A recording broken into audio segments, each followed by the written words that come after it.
بہتر طریقے سے یوز کر سکیں, سیو کر سکیں, تو کچھ آپ مشورے گورنمنٹ کو یا لوگوں کو اگر دے سکیں؟ بالکل, این ڈی ایم اے کے جو ہے وہ ان کی بریفنگ بھی ہوئی پچھلے ہفتے بھی, انہوں نے آئیڈینٹیفائی کیے ہوئے ہیں, اور جو علاقے آئیڈینٹیفائی کیے ہیں وہ درست آئیڈینٹیفیکیشن ہے, جہاں پہ خاص طور پہ گلگت سائڈ پہ, گزر سائڈ پہ, جہاں ابھی آج کل ہم تباہی دیکھ رہے ہیں. پوٹوہار ریجن میں بھی انہوں نے, اور ایون جو ابھی کرنٹ اسپیل سندھ کے اوپر سے گزرا ہے, وہ بھی سارا وہ فورکاسٹنگ ان کی بہتر ہوئی ہے. ہماری فورکاسٹنگ اور ماڈلنگ میں کافی امپروومنٹ آئی ہے. جہاں پہ امپروومنٹ کی ضرورت ہے, میں آج ہی دیکھ رہی تھی کہ گورنمنٹ آف پنجاب نے بھی اپنا ہیٹ ایکشن پلان بنایا, جس میں مختلف ڈپارٹمنٹس کے رولز اور ڈیوٹیز آئیڈینٹیفائی کیے ہیں. پلان تو ہم بہت اچھے بنا لیتے ہیں, لیکن ہم لانگ ٹرم ریزیلینس کا نہیں سوچتے. مثال کے طور پہ ہم یہ تو بتا دیتے ہیں کہ ہیلتھ ڈپارٹمنٹ نے کیا کرنا ہے, لیبر ڈپارٹمنٹ نے کیا کرنا ہے, لیکن لانگ ٹرم میں ہمیں اتنی شدید گرمی جو کہ سائلنٹ کلر ہے, اس کو مد نظر رکھتے ہوئے ہم لوگوں نے کتنے جنگلات لگانے ہیں, گرین کور کتنا بڑا, اور خاص طور پہ ہیلتھ ڈیٹا جو گرمی کی وجہ سے اموات ہوتی ہیں وہ ڈائریکٹلی ریلیٹڈ نہیں ہو پاتی ہے. یہی بات پانی سے لنکڈ ہے, ہیٹ ویو کو آپ پانی سے لنک کریں. ہم واٹر اسکارس کنٹری بن چکے ہیں. ابھی سیلاب ہے, سیلاب جب اتریں گے تو پانی آپ کے پاس نہیں ہونا, کیونکہ یہ ایل نینو پریڈکٹڈ ہے کہ اکتوبر تک چلے, شاید اس کے بھی بعد 2027 تک چلے. یعنی کہ آپ کی زراعت متاثر ہو رہی ہے, اور بیماریاں جس میں وائرس اور بیکٹیریا شدید گرمی کی وجہ سے, بے ترتیب موسموں کی وجہ سے مزید پھیلتے ہیں. تو اس حوالے سے ہماری لانگ ٹرم اسٹریٹجی ریزیلینس کی کوئی نہیں ایگزسٹ کرتی ابھی, اور اس کے لیے ہم ہمیشہ ایڈ ہاکزم پہ بات کر رہے ہوتے ہیں کہ یہ کر لیں. ابھی بھی آپ دیکھیں, آپ کافی اداروں سے پوچھیں گی, وہ آپ کو کہیں گے ہماری تیاری پچھلے سال سے بہت اچھی تھی. کیا تیاری اچھی تھی؟ پیشگی اقدامات نہیں ہوتے. ہم ریسکیو اور رسپانس کو کہتے ہیں تیاری, ہم پیشگی اقدامات کو کنسیڈر ہی نہیں کرتے کہ ہم نے عوام, ابھی ہیٹ ویو گزری, شدید گرمی, 51 ہیٹ انڈیکس ریچ کیا اسلام آباد میں. کہاں آپ نے کوئی ہیلتھ ایمرجنسی دیکھی؟ کہیں آپ نے دیکھا کہ جو مزدور اور انفارمل سیکٹر کام کر رہے شدید گرمی میں, ان کے لیے کوئی کولنگ سینٹرز اسٹیبلش ہوئے, کوئی وہاں ڈاکٹرز موجود تھے؟ یہ والی چیزیں ہم کنسیڈر ہی نہیں کرتے نا. اور یہ والا لاس اینڈ ڈیمیج جو زراعت تباہ و برباد ہوئی ہے, ہم ابھی بھی نہیں دیکھ رہے اور ابھی بھی نہیں سوچ رہے, وہیں کھڑے جہاں پچھلے سال تھے. میرے خیال سے یہاں پہ ضرورت ہے کہ ہم انڈرسٹینڈ کریں ڈیولپمنٹ کو ہم ڈیفائن کیسے کر رہے ہیں کلائمیٹ چینج کے ہوتے ہوئے. یہاں پہ میں ایک چھوٹا سا پوائنٹ ایڈ کروں گی. آرنلڈ ٹوائنبی ایک بہت بڑا ہسٹورین گزرا ہے, وہ کہتے ہیں کہ جو عروج اور زوال ہے نا قوموں پہ, وہ کچھ وجوہات کی وجہ سے آتا ہے. زوال اس لیے آتا ہے جب قوموں میں جو رولنگ ایلیٹ ہوتے ہیں وہ نئے پرابلمس کے لیے پرانے سولوشنز دیکھ رہے ہوتے ہیں, آؤٹ ڈیٹڈ, اور کریٹیوٹی نہیں لے کر آتے, تو وہ قومیں زوال پذیر ہوتی ہیں. یہاں پہ ضرورت ہے کہ ہم نئے چیلنجز کے لیے نئے سولوشنز پہ بات کریں, پرانے اس سے نکل آئے مائنڈ سیٹ سے. یہ میرا کنکلوژن ہے. بالکل, یہ بہت انہوں نے اچھی بات کی کہ نئے پرابلمس کے لیے نئے سولوشنز, اور مجھے لگتا ہے کہ یہ والا سولوشن بالکل نیا ہے, کیونکہ آپ نے جب دیکھا نا کہ جب کرونا کا بھی ٹائم آیا تھا تو کرونا بھی اپنی فارمز چینج کر رہا تھا, اس کی ویکسینز میں بھی انوویشنز آئی تھی. تو مجھے یہ بتائیں کہ جو آپ کا یہ ڈیش بورڈ ہے, جو آپ نے کام کی, کچھ اس کے نتائج نظر آنا شروع ہوئے ہیں جو آپ لوگوں نے کام کیا, کچھ وہ بھی اسٹیٹسٹکس شیئر کریں کہ ادارے تو جیسے بن جاتے ہیں, پروجیکٹس بھی آ جاتے ہیں, بٹ آؤٹ کم کیا ہے؟ ہاں, ڈاکٹر ریحان نے بھی ذکر کیا کہ ہم نے ایک نیشنل جینومکس ڈیش بورڈ بنایا ہے. ڈیش بورڈ بنانے کا مقصد یہ تھا کہ وہ عام عوام تک اور تمام جو اسٹیک ہولڈرز ہیں, جو ادارے ہیں, جو کہ ویسٹ واٹر کے حوالے سے اگر کسی نے آؤٹ بریک کنٹرول کرنی ہے, اگر کسی نے کوئی ویکسینیشن کرنی ہے, اگر کوئی اویئرنیس پروگرام چلانا ہے, کوئی ایڈوکیسی چلانی ہے, تو ان کے پاس وہ ایکسیس موجود ہو کہ جو ٹیسٹنگ ہم لیبارٹریز میں کر رہے ہیں تو ایکچولی اس کا آؤٹ پٹ کیا ہے. تو اس ڈیش بورڈ کے ذریعے سے آپ دیکھ سکتے ہیں کہ ہمارے پاس اس ٹائم پہ ہم 14 سائٹوں کو 2 پروونسز میں, پنجاب میں اور سندھ میں کور کر رہے ہیں. وہاں سے ہمارے پاس ڈیٹا بھی آ رہا ہے, ہم وہاں سے یہ آئیڈینٹیفائی کر پا رہے ہیں کہ کون سی ڈیزیز سب سے زیادہ ہے. اس ٹائم پہ اگر ہم بات کریں اگر پریلیمنری ڈیٹا کی, تو کالرا کے ہمیں کافی زیادہ کیسز نظر آنا شروع ہو رہے ہیں. ہمیں گندے پانی میں ٹائیفائڈ بہت زیادہ نظر آنا شروع ہو رہا ہے, اور یہ وہی بیماریاں ہیں کہ جو کہ عام اینٹی بایوٹک, جس کو ہم اینٹی مائکروبیل ریزسٹنس کہتے ہیں, یہ وہ بیماریاں جو اینٹی مائکروبیل ریزسٹنس کے پیرائے میں آتی ہیں اور جن کو عام دوائیوں سے کنٹرول بھی نہیں ہو سکی. تو ان سب چیزوں کو مد نظر رکھتے ہوئے اس ڈیش بورڈ کا بنانا اور اس کو یوز کرنا. تو آج کل ہم بہت سارے اداروں کے ساتھ کولیبریشن میں ہیں کہ اس کو استعمال کریں اس ڈیٹا کو. میں بالکل ڈاکٹر ریحان یہی پوچھنا چاہ رہی تھی کہ کئی دفعہ یہ ہوتا ہے کہ جیسے کہ جب ایک چیز نیشنل انسٹیٹیوٹ آف ہیلتھ نے ایک چیز کر دی ہے امپلیمنٹ, تو کیا یہ کراچی تک محدود ہے یا پورا پین پاک جو ہے پاکستان میں امپلیمنٹ ہوگی؟ And what is the response جو دوسرے صوبوں کا, دوسرے اداروں کا, کیونکہ جیسے ابھی زینب نے بھی بات کی کہ یہ ایک پوری ہیلتھ انوائرمنٹ, یہ ساری ایک انٹیگریٹڈ ایک ایفرٹ ہوتی ہے جو چلتی ہے, تو کیا what is the response and کون کون سے آپ کے اس میں strategic partners? It's a very nice question, I think, and for the integration of such kind of a policies and such kind of a dashboards and the data analysis regarding the public health along with the other departments is a very necessary thing. بہت important ہے, یہ بہت important ہے. اب اگر ہم public health کے مختلف ڈپارٹمنٹس دیکھیں جس میں کہ امیونائزیشن بھی آ جاتا ہے, ان کی کلینکل سرویلنس بھی آ جاتی ہے, کلینکل لیول سے لے کے, اور پبلک ہیلتھ میں ویسٹ واٹر کا بہت بڑا رول ہے. تو ہمارے سارے ڈپارٹمنٹس شیک ہینڈ کر رہے ہیں, بہت اچھا رسپانس دے رہے ہیں. دے وانٹ ٹو نو کہ جی وقت سے پہلے ہم کیسے معلوم کر سکتے ہیں کہ یہ ڈیزیز جو ہے وہ پھیلنے والی ہے.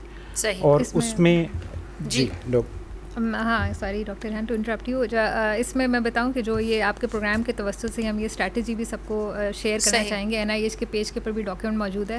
تو جب یہ ڈاکیومنٹ بن رہا تھا تو اس میں تمام ہمارے پروونشیل منسٹریز, ہمارے پاس جو پبلک ہیلتھ انجینئرنگ ڈپارٹمنٹس ہیں جن کا کام سویج ٹریٹمنٹ پائپ لائنس کے ساتھ ہے, واسا ہے, انوائرمنٹل پروٹیکشن ایجنسیز ہے, منسٹری آف کلائمیٹ چینج ہے, duke national university of Singapore ہے, تمام اکیڈیمیا ہیں, یونیورسٹیز ہیں, ان سب اداروں نے ایک مل کے اس ڈاکیومنٹ کو ڈیولپ کیا. تو اس کے اوپر اونرشپ سب کی ہے اور وہ they own it and they want to implement this system in their provinces. جی doctor Zainab, any closing remarks آپ دیں کیونکہ ابھی ہمیں بڑھنا ہے ایک بریک کی طرف. کیا کہنا چاہیں گی جاتے جاتے, کیا میسج ہے آپ کا؟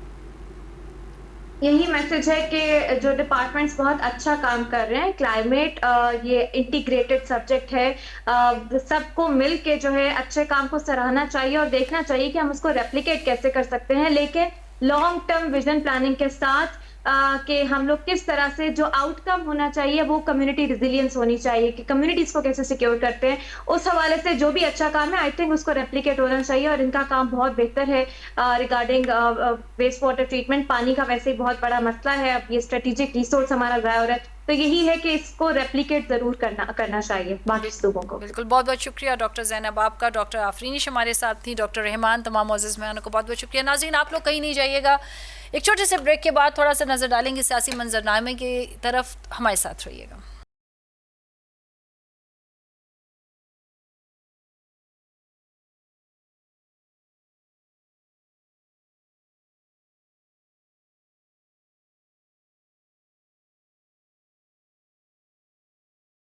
ویلکم بیک ناظرین. آزاد کشمیر کے انتخابات کا دوسرا مرحلہ بھی مکمل ہو گیا, نتائج سامنے آ گئے. مسلم لیگ نون نے سادہ اکثریت حاصل کر لی, اور اب اگلا سوال یہ نہیں ہے کہ حکومت کس کی بنے گی, بلکہ اصل سوال یہ ہے کہ یہ حکومت چلے گی کیسے.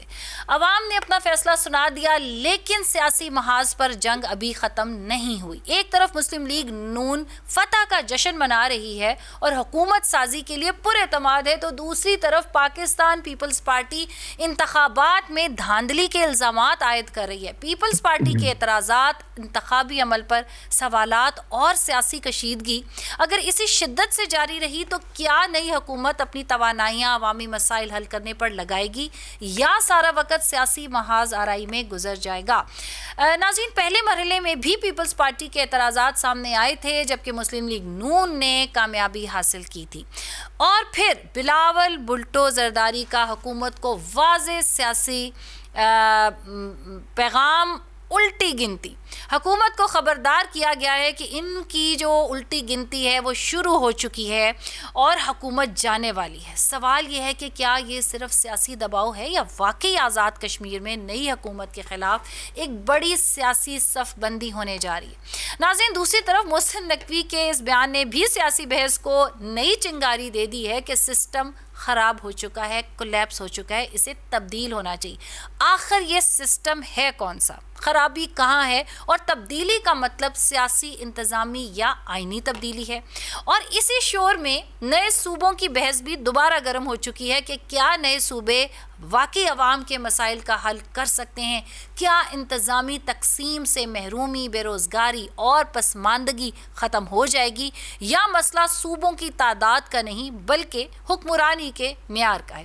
ناظرین، انہی ساری چیزوں میں کے بارے میں ہم بات کریں گے. ابھی ہمارے ساتھ موجود ہیں نعیم کریم صاحب، پاکستان مسلم لیگ نواز سے ان کا تعلق ہے. اس کے ساتھ ہمارے ساتھ موجود ہیں فرید پراشا صاحب، سینئر لیڈر ہیں جماعت اسلامی سے. نعیم کریم صاحب، آپ سے گفتگو کا آغاز کرتے ہیں. پہلے تو آپ دونوں معزز مہمانوں کا بہت بہت شکریہ، آپ نے وقت نکالا. مسلم لیگ نون نے آزاد کشمیر میں سادہ اکثریت حاصل کر لی ہے، لیکن کیا یہ جو عددی اکثریت ہے یہ حکومت کی کامیابی کی ضمانت ہے یا اصل امتحان اب شروع ہوا ہے؟ بسم اللہ الرحمن الرحیم. بہت شکریہ سائمہ. دیکھیں، فری اینڈ فیئر الیکشن کا آپ کے سامنے جو نعرہ لگایا گیا تھا آپ کے سامنے، اس میں کوئی دوسری رائے نہیں ہے. جیسے جی بی میں الیکشن ہوئے اور ہم نے بالکل اس کو بالکل کھلے دل کے ساتھ قبول کیا جو عوام کا فیصلہ تھا. اور یہ جے کے میں بھی الیکشن کمپین میں یہی بات ہے، میاں صاحب کی بھی بات تھی، جو عوام فیصلہ کرے گی وہ اسی کو مانا جائے گا، وہی قبول کیا جائے گا. بات ہے کہ بہتری کے لیے آنا ہوتا ہے. اور پاکستان کی حکومت میں بھی جب سے ہم آئے ہیں، اب تیسرا بجٹ آپ کے سامنے ہے، پیرلل کوششیں کی جا رہی ہیں. جو چیلنجز ہیں انٹرنیشنلی، جو چیلنجز ہیں اپنی جگہ پہ ہیں، جنگ کی جو فضا اپنی جگہ پہ ہے، دہشت گردی کا سامنا اپنی جگہ پہ ہے، لیکن پیرلل عوام کے لیے بھی جو پروجیکٹس ہیں وہ بھی ساتھ ساتھ چل رہے ہیں. اس میں دوسری رائے نہیں ہے کہ ابھی تک مہنگائی میں کمی نہیں آ سکی. ملٹیپل ریزنز ہیں اس کی. سب سے زیادہ اس پہ افیکٹ جو آتا ہے پتہ ہے کہ فیول کی وجہ سے آتا ہے. کسی بھی مہنگائی کے اوپر لنک کرنے کے لیے ہم جب جاتے ہیں تو پیٹرول کا ہونا، سستا ہونا، اس کا ڈاؤن فال ہونا، یہ بڑا ایک امپورٹنٹ فیکٹر ہوتا ہے. اور مسلسل اس کے اندر انکریز ہوتی جائیں چیزیں اور اوپر جاتی جائیں. ابھی بھی آپ کے سامنے ہے کہ ڈیلی کی بنا کے اوپر جو ہے ریٹ جو ہے سامنے آتے ہیں. تو عوامی مسائل کا جو حل ہے وہ بھی پیرلل ساتھ ساتھ چلایا جا رہا ہے، اور جو باقی محاذ ان کو بھی ساتھ ساتھ چلایا جا رہا ہے. جے کے اندر جو حالات بنے ہوئے ہیں، جس قسم کے حالات زندگی میں پہلی دفعہ ہم نے بھی دیکھے، آپ نے بھی دیکھے، کبھی ایسے حالات نہیں بنے تھے. اور حالات بنائی بھی گئے. آپ کو پتہ ہے کہ اس کے پیچھے بھارت کا ہاتھ ہے، اور کیوں بنائے گئے یہ بھی سب کو پتہ ہے. ٹھیک ہے. اب ان حالات کے اندر اتنی واضح مینڈیٹ لے کے آنا، میں سمجھتا ہوں ایک بہت بڑا چیلنج ہوگا مسلم لیگ نون کے لیے، جو کہ میں سمجھتا ہوں کہ انہوں نے قبول بھی کرنا ہے اور اس کو نبھانا بھی ہے اور بہتر بھی کرنا ہے. ظاہر ہے وہ جو پروٹیسٹ کر رہے ہیں یہاں کی سڑکوں پہ یا باہر کے ملکوں کی سڑکوں کے اوپر، وہ ہمارے لوگ ہیں اور ان کا بڑا کنٹریبیوشن ہے پاکستان کی اکانومی کے اندر. ہم نہیں چاہتے کسی بھی طرح وہ انریسٹ میں آئیں، کسی بھی طرح وہ کسی پریشانی میں آئیں. ان کو ایڈریس کرنا پڑے گا حکومت میں آنے کے بعد. پہلے بھی فیڈرل حکومت نے ہم کو پتہ ایڈریس کی ہیں وہ ساری چیزوں کو، جو ان کے ڈیمانڈس تھی ان کو سنا بھی گیا، ان کو پورا بھی کیا گیا میجورٹی کو. اور ابھی بھی حکومت کی پہلی اولین جو ہے وہ یہی ہوگی کہ اس کا پریورٹی کے وہ اگین لوگوں سے ملیں، ان کو بٹھائیں، کیونکہ عوام میں سے ہیں وہ لوگ، ان کے مسئلے سنیں، ان کو حل کرنا چاہیے. بالکل. جی فرید پراچا صاحب، یہ بتائیے گا کہ پیپلز پارٹی کی جانب سے دھاندلی کے الزامات سامنے آ رہے ہیں اور اپوزیشن جو ہے وہ انتخابی نتائج کو متنازع سمجھتی ہے. تو آپ مجھے بتائیں کہ اگر انتخابی نتائج پر اعتراضات برقرار رہتے ہیں، بلاول بھٹو زرداری صاحب کے بھی بیانات پچھلی دفعہ بھی اب بھی سب کے سامنے ہیں، تو کیا نئی حکومت ایک مضبوط اور مؤثر مطلب بن پائے گی؟ کیا اپوزیشن کے ساتھ 5 سال مکمل کر پائے گی؟ اور اگر نہیں کر پاتی تو پھر اس کا براہ راست نقصان کس کو ہوگا؟ بسم اللہ الرحمن الرحیم. انتخابی نتائج تسلیم نہ کرنا اور انتخابی نتائج فارم 45-47 سے، یہ سارا عمل تو 2024 کے انتخابات سے شروع ہوا، اور ملک بھر کے اندر انتخابات کا تقدس اور وقار جو ہے وہ مجروح ہوا. اور وہ انتخابات چاہے ملک کے ہوں یا بلدیاتی انتخابات ہوں یا چاہے وہ انتخابات کشمیر کے ہوں، ایک مجموعی طور پر انتخابات کا نہ وہ مقام رہا، نہ وہ تقدس رہا. اور اسی لحاظ سے یہ جو کچھ بلاول صاحب بیان کر رہے ہیں، یہی خود بلاول صاحب کے بارے میں کراچی کے انتخابات کے بارے میں وہاں پہ ہوا. کراچی کا مینڈیٹ جو ہے وہ تو خود جماعت اسلامی کے حق کے اندر تھا، اور جماعت اسلامی کو اس کا مینڈیٹ نہیں دیا گیا. حافظ نعیم الرحمان کراچی کے میئر بنتے تھے، ان کو میئر نہیں بنایا گیا، نہیں تسلیم کیا گیا. تو یہ ساری چیزیں جو ہیں وہ اس کے جواب دے خود بلاول صاحب ہیں. تو یہ چیزیں جو ہیں وہ اس کے ساتھ ہم یہ کہتے ہیں کہ ہم یہ نہیں چاہتے, ہم کہتے ہیں کہ اگر آزاد کشمیر کے الیکشن پر کوئی سوالات اٹھتے ہیں تو ان کو الیکشن کمیشن کی ذمہ داری ہے کہ ان سوالات کے جوابات دے اور ان کو حل کرے. پہلے تو 3 مرحلوں کے اندر انتخابات کا ہونا خود ایک سوالیہ نشان ہے. بلا شبہ حالات اس طرح کے تھے کہ جس میں ایک کیفیت پیدا ہو چکی تھی, احتجاجی کیفیت تھی پورے آزاد کشمیر میں, اور اس انتخابی کیفیت کے اندر خود انتخابات کا ہونا خود ایک ایسا عمل تھا کہ جس عمل کا ہو جانا ہی بہت خوش آئند تھا.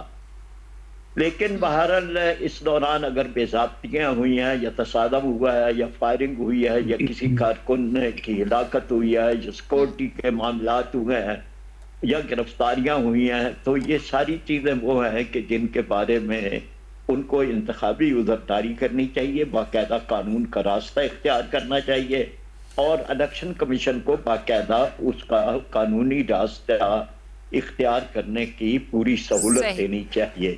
جہاں تک تعلق ہے اس میں آگے ایک قانون کے راستے موجود ہوتے ہیں احتجاج کے علاوہ کہ انتخابی عذرداریاں کی جائیں, تو اس قانون کے راستے کو ان کو اختیار کرنا چاہیے.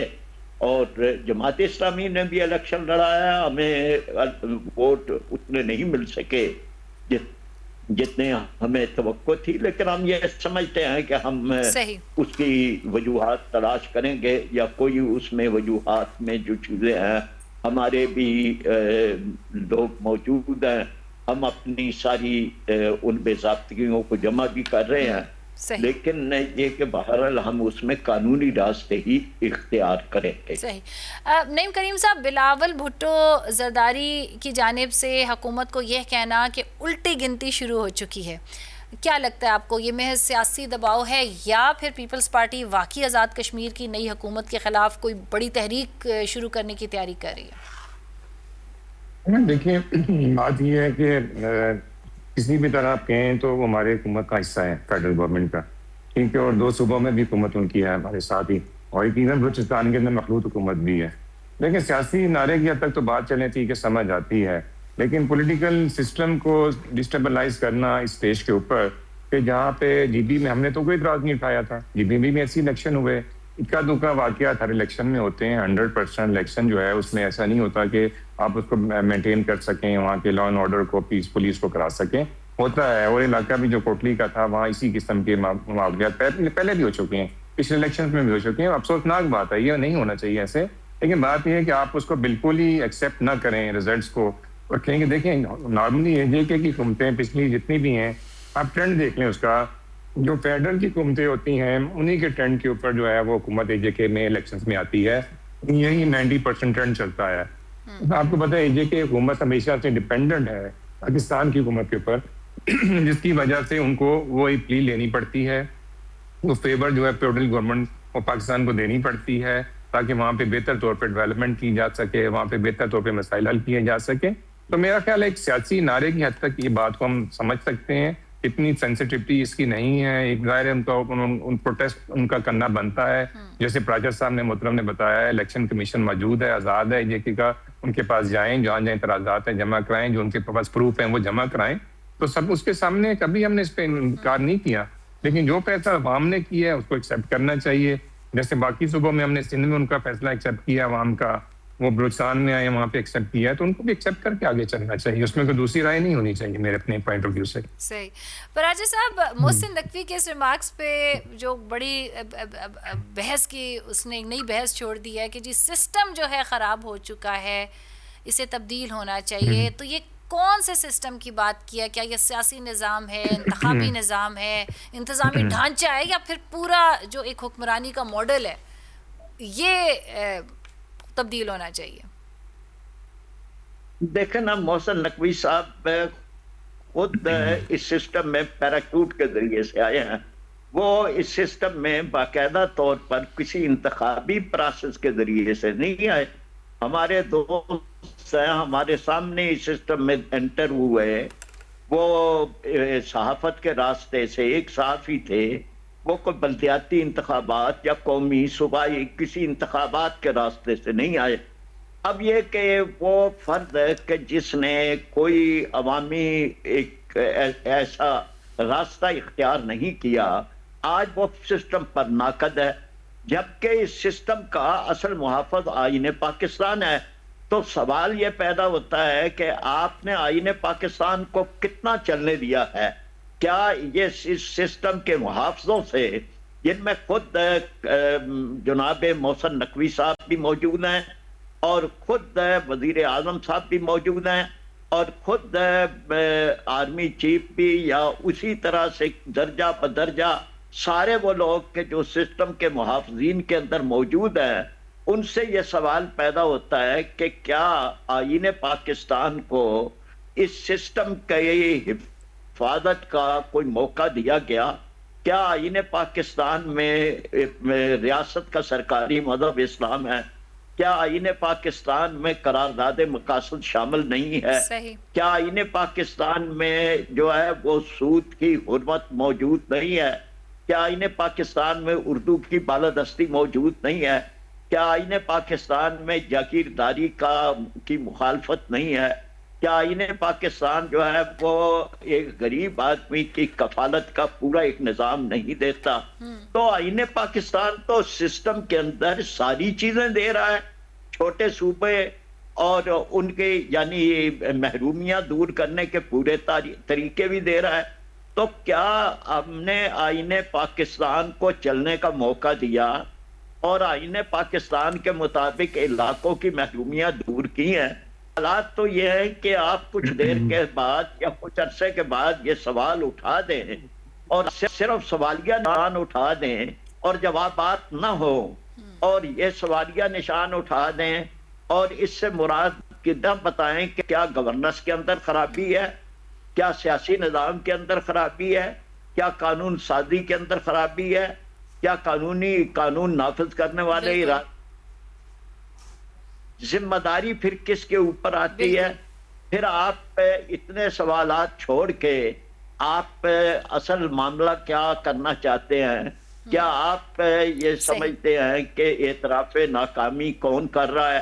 صحیح. فرید صاحب بالکل آپ کا بالکل میں نعیم صاحب آپ سے بھی یہی پوچھنا چاہوں گی، اگر اب عوام کی نظریں تو سیاسی جماعتوں پہ لگی ہوتی ہیں، چلے اگر اس چیز پہ کنسنسس بھی ہو گیا، ساری سیاسی جماعتوں نے کہہ دیا کہ جی واقعی جی موجودہ نظام میں خرابی ہے، تو کیا جو سیاسی جماعتیں ہیں وہ بنیادی اصلاحات پر اتفاق کر سکتی ہیں، یا مطلب ان کا کنسنسس ہو سکتا ہے کہ جی اب ہمیں ایک نئے سسٹم کی طرف جانا ہے، بالکل آپ اپ گریڈ اپنے آپ کو کرتے ہو، یا پھر یہ ایک نیا سیاسی نعرہ بن کر رہ جائے گا کہ جی سب سسٹم کی تبدیلی کی جائے؟ دیکھیں پراچر صاحب نے بڑی ڈیٹیل میں پوائنٹ آؤٹ کی ہیں جو چیزیں ہیں نا. اگر سسٹم میں خرابی ہے تو یہ ساری چیزیں پھر سامنے لے کے آئیں نا، لسٹ آؤٹ کریں. لیکن آپ پہلی بات تو ہے کہ سسٹم کو خراب کہنا اٹس مین کہ آپ اپنے آپ کے اس کا حصہ ہیں. جو حکومت میں بیٹھ کے اتنی امپورٹنٹ پوسٹ کے اوپر بیٹھ کر کے بات کرے تو اٹس مین سسٹم کیا ہے؟ سسٹم یہ حکومت ہی ہے نا. اس کے علاوہ سسٹم کیا ہوگا؟ یا تو ہم پھر اس مووی پہ چلے جائیں، ایک مووی بنی تھی جس میں ایک سسٹم کا نعرہ دیا گیا تھا، آپ نے بھی دیکھی ہوگی، اور اس میں سنا گیا تھا سسٹم سب کچھ کر رہا ہے. تو وہ سسٹم میں کوئی بھوت تو نہیں ہے، وہ کوئی گھوسٹ تو نہیں ہے. سسٹم تو یہی لوگ ہیں، اور سسٹم بنانے والے چلانے والے لوگ بھی یہی ہیں جو الیکٹ ہو کے آتے ہیں، یا جو ہمارے ادارے ہیں جو ان کو سپورٹ کرتے ہیں. ہماری یہ جوڈیشری ہے جو اس کے ساتھ پیرلل چلتی ہے، یہی سسٹم بنتا ہے نا. ایک سسٹم مین کہ ایک کوئی آپ کا ایک کوئی سالڈ چیز تو نہیں ہے، اٹس اے نیم. آپ اس سسٹم کو چلانے میں سب کی کنٹریبیوشن ہے، اس میں بزنس مین بھی شامل ہے، اس کے اندر اس کے ادارے بھی اس کے اندر شامل ہیں، اس کا نظام بھی شامل ہے، حکومت بھی شامل ہے، آپ کی پولیٹیکل پارٹیز بھی. پولیٹیکل پارٹیز کہیں گے کہ نیا نعرہ ہم لے لیں اور کہیں کہ ہم نے چیزوں کو ٹھیک کرنا ہے، تو پھر چلے جائیں 47 پہ پہلے. اور 47 سے جو چیزیں خراب ہوتی آئی ہیں پہلے ان کو آپ لسٹ آؤٹ کر لیں کہ کہاں کا خراب ہوئی، کہاں کا اس کو ہم نے ٹھیک کرنا ہے. 99 میں آپ دیکھ لیں، اس کے بعد میاں صاحب کے ساتھ 2013 میں دیکھ لیں، پھر اس کے بعد مطلب آپ کون سی ایسی جگہ پہ آپ نے پولیٹیکل پاورز کو سامنے رہنے دیا. 2018 کا الیکشن آپ کے سامنے، آپ 2024 کو تو ہم سارے بالکل ڈسکس کرتے ہیں، 2018 کو ہم کیوں نہیں ڈسکس کرتے کہ وہاں پہ جو ہے فارم 47 تو نہیں تھا، لیکن کوئی اسی نام کی کوئی اور چیز بھی تو پڑی ہوئی تھی. جب 2/3 میجورٹی لے کے 2013 میں میاں صاحب آتے ہیں تو اس ٹائم کون سا خرابی ہوئی تھی مجھے بتا دیں، کون سا فارم چلا تھا؟ لیکن اس کو بھی نہیں چلنے دیا گیا. اس ٹائم سسٹم میں کیا خرابی تھی؟ اس ٹائم آپ کا جو ہے روپیز اور ڈالر کی پیرٹی کہاں پہ تھی, پیٹرول کہاں پہ تھا, ڈیولپمنٹ کہاں پہ تھی. آپ اس سسٹم, اس سارے ماحول کو بھی نہیں چلنے دیا گیا, وہ بھی آئیڈیل نہیں تھا, یہ بھی آئیڈیل نہیں ہے, دہشت گردی بھی ہے, سارے معاملات ہیں. تو میں سمجھتا ہوں کہ پولیٹیکل پارٹیز کیا اس میں قصور, میں کیسے کہہ سکتا ہوں کہ پولیٹیکل پارٹیز کے پاس تو اب اسٹرکچرز ہی نہیں رہے نا.